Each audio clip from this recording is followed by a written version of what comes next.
So how do we know that Venus, or in fact any other planet, is in Sushupti Avastha, let's say, or in Kshudita Avastha? How do we know if planet is in deep sleep or in this starved state, etc.?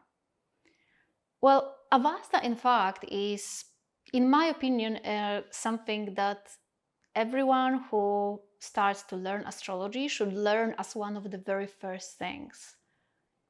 Sadly, it's not the case. Very often people just jump into this great ocean of knowledge which astrology is without having the actual basics and foundations. And this is where also misunderstanding of certain states of planets arises. This is where we lack knowledge that, for example, whenever a planet transits through the Rashi of enemy, then it goes immediately into the dormant state or Sushupti state, which is also called Kshudita Avastha as well, starved state. But Kshudita Avastha itself can be also formed in many other ways. It's not just through planets transit through its enemy sign.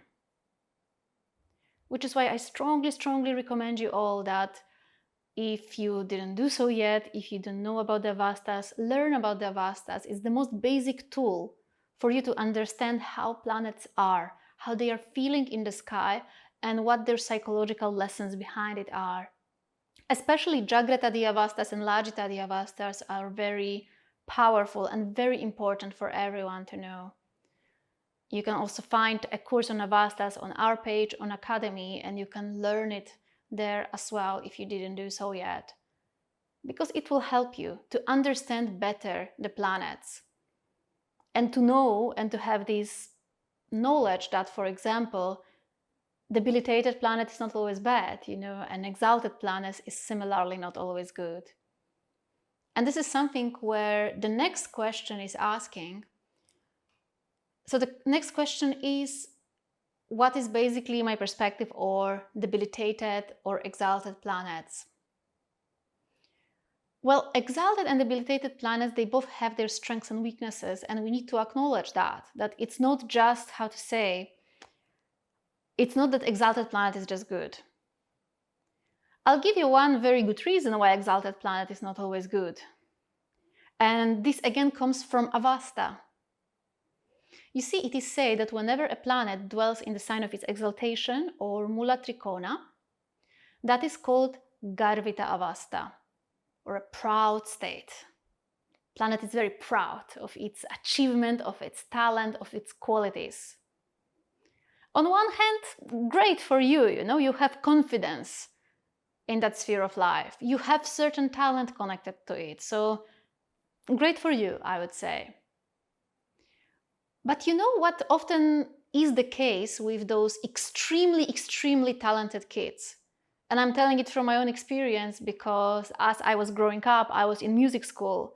So I saw plenty of these so-called genius kids, in my early years.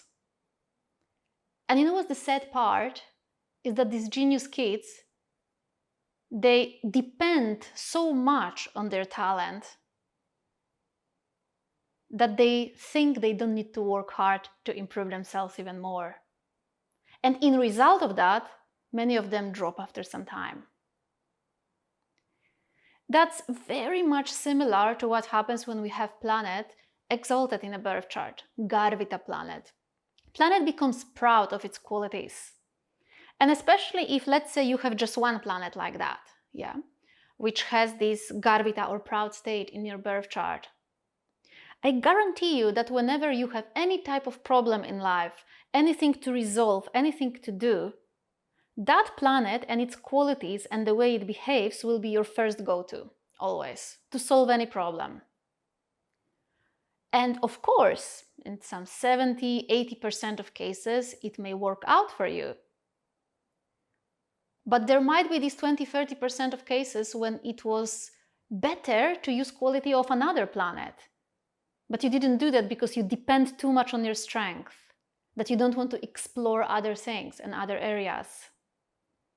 So over-dependency on exalted planets, psychologically speaking, is the biggest problem. And especially when lots of planets are placed really well and are exalted, Of course, that naturally also shows you that person has certain talents and has as well probably quite prosperous background as well. These are often, sorry to say that, the most lazy people who will do the least to improve themselves and to work hard. And this is where debilitated planets are giving you something to explore, because when a planet is debilitated, you usually know it very well. You are very clear about it, that, okay, that's my weakness. I am really bad in that, right?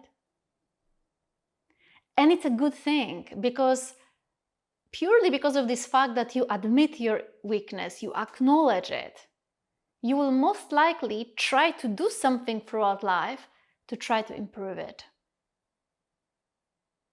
Exalted planets are very unwilling to improve themselves. They always think they know better, at least regarding this particular area which they're presiding over. But debilitated planets are the ones who are willing to learn. And again, if you understand Avastha, it's very clear. Not just because the exalted planet is in Garbita Avastha. It is also said that every exalted planet is in Jagrat Avastha, or the most awake state. Every debilitated planet, on the other hand, is in Sushupti Avastha, or the dormant state, the deep sleep state. So, a fun question to you: what do you think is easier to change?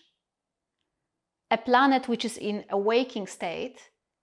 In waking reality, everything is pretty well defined. You cannot change things just like that. Or a planet which is in a dormant, therefore somehow undefined state. Isn't that one easier to change and improve? So in a way, yes, debilitated planets can have massive potential in your chart. But don't get fooled by them, you need to work on them.